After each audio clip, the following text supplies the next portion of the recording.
Hey everyone, I'm back with a new video about new package installer and fast resolver written in Rust from the makers of Ruff called UV.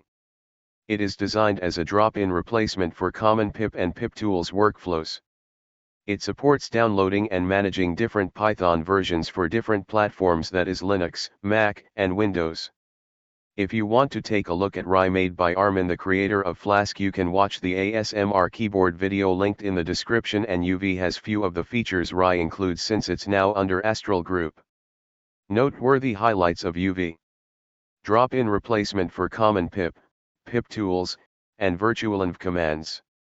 10-100x faster than pip and pip-tools, pip-compile and pip-sync. Disk space efficient, with a global cache for dependency deduplication. Installable via curl, pip, pips, etc. Tested at scale against the top 10,000 PyPI packages. Supports Mac OS, Linux, and Windows. Advanced features such as dependency version overrides and alternative resolution strategies. Best-in-class error messages with a conflict tracking resolver. Supports advanced pip features, including editable installs, Git dependencies, direct URL dependencies, local dependencies, constraints, source distributions, HTML and JSON indexes, and more. Let's get started. I have installed UV via pip. Let me open VS Code and walk through few commands, some of which are in development and may change in future. Let's start with Python version management. First, I will check all supported options for UV Python command. As you can see, it supports listing installed Python versions, install multiple Python versions, find installed Python location, pin the Python project dependency to specific version, which will create .python version file as you can see on the screen. dir will show where Python versions are installed locally. Uninstall command can be used to remove specific version or all installed Python version managed by UV and will not remove system installed Python. I will download few Python versions 3.9, 3.10, and 3.11. It supports parallel or async downloads and installation.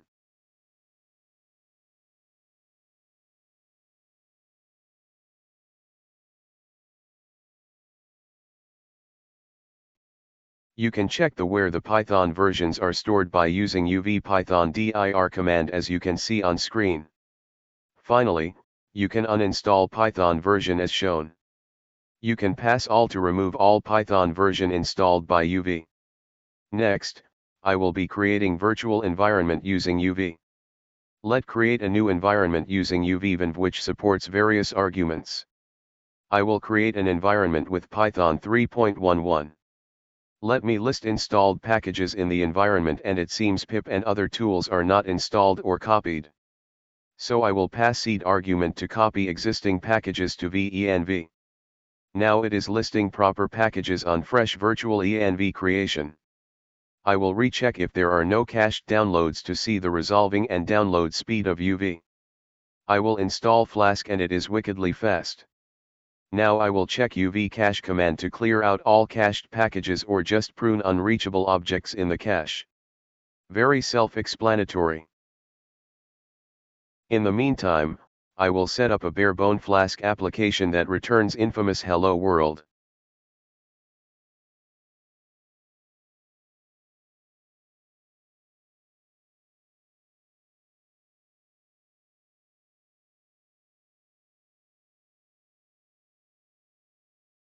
Oh, it seems I need to install python.env package to use env variables.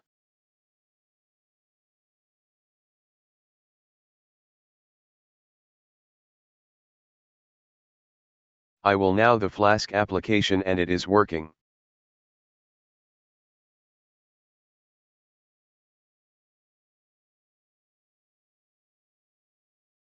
Now let's pin or freeze the current packages and added requirements file. UV pip freeze and pipe the output to requirements.txt file.